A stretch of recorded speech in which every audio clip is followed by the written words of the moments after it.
2 साल पहले जब भारत के मशहूर उद्योगपति गौतम अदानी के ऊपर एक अमेरिकी मीडिया कंपनी ने आरोप लगाए थे, तभी ये बात सिद्ध हो गई थी कि कुछ लोग भारत की तरक्की से खुश नहीं हैं और इसके लिए वो हर तरीके का षड्यंत्र रचेंगे।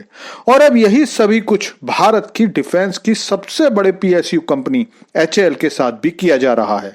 सब जानते हैं कि भारत डिफेंस के क्षेत्र में एक बड़ी ताकत बनकर सामने आ रहा है और एचएएल भारत को भविष्य की सुपर पावर बनाने में मुख्य भूमिका निभाने वाला है।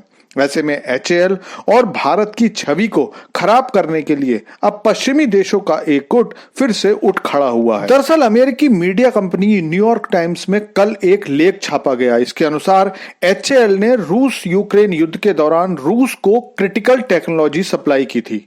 ध्यान देने की बात यह है कि इस मीडिया ग्रुप ने किसी हथियार के लिए नहीं कहा है, बल्कि साफ तौर पर सेंसिटिव टेक्नोलॉजी शब्द का उपयोग किया है, जो कि एचएएल की छवि को खराब करने के लिए कहा गया। और इसीलिए इस सारे मामले की गंभीरता को समझते हुए तुरंत भारत सरकार ने इस सारे आरोप को खारिज करते हुए एचएएल को बदनाम करने की निंदा की। दरअसल पश्चिमी मीडिया में यह खबर छपी कि कुछ समय पहले ब्रिटेन की एक कंपनी एचआर स्मिथ ने भारत को कुछ पार्ट्स भेजे थे। एचआर स्मिथ ब्रिटेन में एयरक्राफ्ट से संबंधित पुर्जे बनाती है। इसके अलावा यह कुछ डिफेंस से रिलेटेड आइटम्स भी बनाती है। लेख में कहा गया कि 2023 से 2024 के बीच में एचआर स्मिथ ने एचएएल को बहुत से एयरक्राफ्ट के पार्ट्स और कुछ डिफेंस के टेक्नोलॉजी सप्लाई की थी। न्यूयॉर्क टाइम्स का कहना है कि एचएएल ने इसमें से कुछ सेंसिटिव टेक्नोलॉजी रूस को सप्लाई कर दी। अब ये तो आप जानते ही हो कि रूस पर कई तरह के प्रतिबंध लगे हुए हैं और ऐसे कुछ कारणों से भारत की कुछ कंपनियों पर पहले भी बैन लग चुके हैं।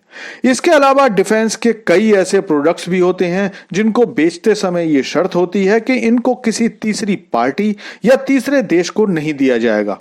लेकिन इस सारे मामले में सबसे मजेदार बात यह है कि यह सारी बात न्यूयॉर्क टाइम्स को तो पता चल गई, लेकिन खुद एचआर स्मिथ कंपनी को इसकी कोई जानकारी नहीं थी। इसके बारे में जब एचआर स्मिथ कंपनी से पूछा गया तो उन्होंने कहा कि उसके बारे में हमारे पास कोई खबर नहीं है और वैसे भी हमने तो ये सामान भारत को बेच दिया।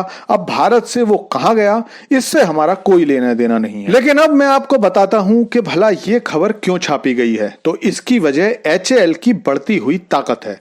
मेक इन इंडिया प्रोग्राम में भारत का डिफेंस सेक्टर जिस तेजी से बढ़ रहा है वो वेस्टर्न वर्ल्ड में बहुत सारे लोगों को पसंद नहीं आ रहा है।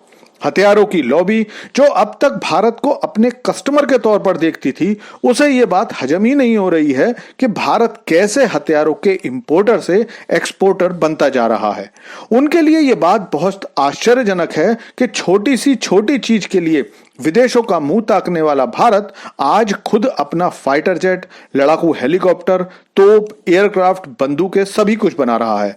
और अब भारत सबसे जरूरी 5th और 6th जनरेशन फाइटर जेट की भी बात करने लगा है। यह बात भारत एचएएल के भरोसे ही कर रहा है। अब अगर एचएएल पर ऐसे फालतू आरोपों से बैन लगने की बारी आती है तो भारत अपने स्वदेशी फाइटर जेट प्रोग्राम को आगे नहीं बढ़ा पाएगा, जिसके बाद ना चाहते हुए भी भारत को अपने लिए सारे फाइटर जेट विदेशों से ही खरीदने पड़ेंगे। लेकिन ये इस तरह का कोई पहला मौका नहीं है। इससे पहले यही लोग अदानी ग्रुप पर भी हमला कर चुके हैं।